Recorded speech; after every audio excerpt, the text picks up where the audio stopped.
بیٹی سے میری آخری بات تھی۔ یہ میری بیٹی مجھ سے آخری بار مخاطب ہوئی تھی۔ انسپکٹر صفدر الجھی نگاہوں سے کچھ نہ سمجھتے ہوئے اس کی طرف دیکھنے لگا کہ یہ بڑے میاں کیا کہہ رہے ہیں، ان کو کیسے پتہ؟ لیکن خیر وہ ہمتاً ان کی طرف متوجہ تھا۔ بڑے میاں نے کہا، میری بیٹی اور میرے داماد بائک پر بیٹھ کر باہر مین روڈ کی طرف آئے اور مین روڈ پر آ کر جیسے ہی انہوں نے گاڑی کو ٹرن کیا لیفٹ ہینڈ کی طرف حسن اسکوائر کی جانب بائک کو، کہ پیچھے سے ایک تیز رفتار ٹرک آتے ہوئے ٹرک نے ان کی بائک کو ہٹ کیا اور ان کو رونتا ہوا اسپیڈ میں آگے چلا گیا، اور اسی وقت میری بیٹی اور میرے داماد بائک سمیت گر گئے۔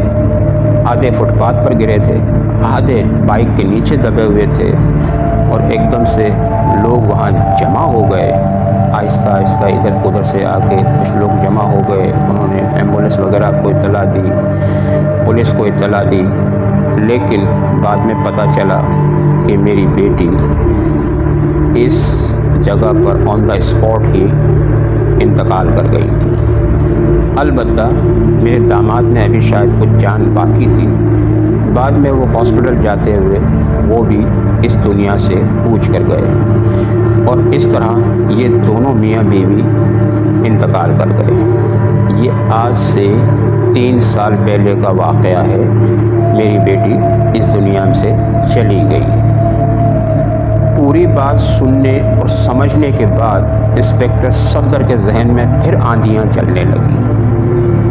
وہ اسے سمجھ نہیں آ رہا تھا کہ یہ میرے ساتھ کیا واقعات پیش آ رہے ہیں۔ یہ بڑے صاحب کا دماغ خراب ہے یا میں بے وقوف ہوں یا کیا ہے، مجھے سمجھ میں نہیں آ رہا ہے۔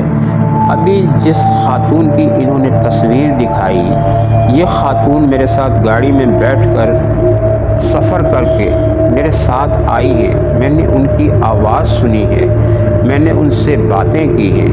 اس نے دروازہ کھول کر گاڑی میں بیٹھی ہے، دروازہ کھول کر گاڑی سے باہر نکلی ہے، چل کر بڑے میاں کے گھر کے گیٹ تک گئی ہے، اور بڑے میاں فرما رہے ہیں 3 سال پہلے میری بیٹی اس دنیا سے جا چکی ہے۔ تو پھر وہ خاتون کون تھی؟ لیکن وہ خاتون جو بھی تھی اس کی شکل اسے اچھی طرح سے یاد تھی، اور یہ جس تصویر جس خاتون کی تھی یہ وہی خاتون تھی۔ بڑے میاں فرما رہے ہیں کہ یہ تصویر والی میری بیٹی آج سے 3 سال پہلے اس دنیا سے رخصت ہو چکی ہے۔ انسپکٹر صفدر نے اپنے تمام حواس جمع کیے، اپنے آپ کو بالکل ایک جا سمیٹا، اور اس کے بعد وہ بڑے میاں کی طرف متوجہ ہو کر کہنے لگے، بڑے صاحب، اگر یہ 3 سال پہلے یہ لڑکی اس دنیا سے جا چکی ہے تو میرے پاس آج بھی ثبوت ہے کہ یہ لڑکی میرے ساتھ آئی ہے۔ آپ کہہ رہے ہیں 3 سال پہلے جا چکی ہے، لیکن یہ لڑکی میرے پاس ثبوت ہے۔ بڑے میاں کہنے لگے، نہیں بیٹا، ایسا نہیں ہو سکتا، کیونکہ تم تیسرے شخص ہو۔ ہر 7 جولائی کی رات کو میری لڑکی اسی طرح کسی نہ کسی ایک صاحب سے لفٹ لیتی ہے اور زخمی حالت میں ہوتی ہے، وہ اس سے لفٹ لے کر میرے گھر تک آتی ہے، اور لانے والا اسے 1-2 بار ضرور ریکویسٹ کرتا ہے، جیسے ابھی آپ نے بتایا کہ میں آپ کو ڈاکٹر سے ڈریسنگ وغیرہ کروا دوں، لیکن وہ انکار کر دیتی ہے اور میرے گھر تک آتی ہے۔ انسپکٹر صفدر اس کی بات تو سن رہے تھے، لیکن انکار میں گردن ہلا رہے تھے۔ ان کو یقین نہیں آ رہا تھا۔ ہر سال 7 جولائی انہوں نے فوراً بڑے میاں سے کہا، لیکن بڑے صاحب، آج تو 7 جولائی نہیں ہے، آج تو 6 جولائی ہے۔ میں ابھی اپنے دوست کے گھر سے اس کی سالگرہ اٹینڈ کر کے آ رہا ہوں، اور میں سالوں سے اٹینڈ کرتا ہوں، وہ میرا بچپن کا دوست ہے۔ اس کی ڈیٹ آف برتھ میں نہیں بھول سکتا. 6 جولائی کو اس کی ڈیٹ آف برتھ ہے. میں وہاں سے آ رہا ہوں, آپ کیسے 7 جولائی کہہ رہے ہیں؟ بڑے میاں نے بڑے تحمل سے اس کی بات سنی اور دیوار پر لگی ہوئی گھڑی کی طرف اشارہ کر کے کہا, بیٹا اس وقت کیا ٹائم ہوا ہے؟ انسپکٹر صفدر نے گھڑی کو دیکھا اور بے ساختہ ان کے منہ سے نکلا 2:35. بڑے میاں کہنے لگے, جی 12 بجے سے پہلے آپ 6 جولائی میں تھے, اب اس وقت آپ 7 جولائی میں داخل ہو گئے ہیں. بیٹا یہ 7 جولائی کی رات ہے. اور انسپکٹر صفدر کو ایک دم سے خیال آیا کہ ہاں, یہ جب اپنے دوست شہریار کے گھر سے رخصت ہوئے تھے تبھی ڈیٹ تو چینج ہو گئی تھی, اور واقعی آج 7 جولائی ہے. اور یہ اس دنیا میں خاتون نہیں ہے. ان کو یقین نہیں آ رہا تھا. انہوں نے بڑے میاں کا ہاتھ پکڑا, انہیں کھڑا کیا. ایک دم سے ان کو خیال آ گیا تھا. انہوں نے کہا, بڑے صاحب آپ کہہ رہے ہیں آپ کی بیٹی اس دنیا میں نہیں ہے, لیکن آئیے میں آپ سے کہہ رہا ہوں آپ کی یہ بیٹی ہے یا جو بھی ہیں, ان کو زخمی حالت میں لے کر آیا ہوں. وہ میری گاڑی میں بیٹھی ہیں, میری سے بات کی ہے. میری گاڑی کے بونٹ پر ان کی خون آلود انگلیوں کے نشان بھی ہیں. آئیے آپ آئیے. اچھا ہوا کسی نہ کسی وجہ کی بنا پر میں نے ابھی تک وہ نشان صاف نہیں کیا ہے. آپ میرے ساتھ چلیے, میں آپ کو دکھاتا ہوں. انسپکٹر صفدر بڑے جوش میں بڑے میاں کا ہاتھ پکڑا اور ان کو لے کر باہر آ گئے, اور ان کو لے کر وہ اپنے گاڑی کے بونٹ کے پاس آئے. اور انسپکٹر صفدر پر ایک دفعہ پھر ٹھنڈی ٹھنڈی اوس گر گئی. انہیں سمجھ نہیں آ رہا تھا کہ ان کے ساتھ ہو کیا رہا ہے, کیونکہ وہ جہاں خون آلود انگلیوں کے نشان دیکھ کر گئے تھے بونٹ صاف تھا. وہاں پر کسی قسم کا نہ خون تھا نہ انگلی کے نشان تھے. انسپکٹر صفدر بڑا حیران ہوا, یہ کیا ماجرا ہے؟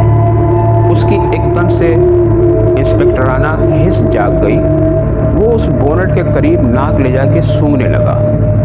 سونگھنے پر بھی اسے تازہ خون کی خوشبو نہیں آئی. پہلے وہاں سے بلڈ صاف کر دیا گیا تھا, لیکن اس کا تجربہ تھا, اس کو پتہ تھا کہ اگر یہاں تازہ خون لگا تھا تو اس کا تھوڑی بہت خوشبو آس پاس ہوگی, اور وہ اپنی تجربانہ ناک سے اس سانس لے کر محسوس کر رہا تھا. لیکن وہاں نہ خون کی اسمیل تھی, نہ خون کا نشان تھا, نہ انگلیوں کا نشان تھا. بونٹ بالکل صاف تھا. بڑے میاں اس کی طرف دیکھ رہے تھے. اس نے معذرت کی.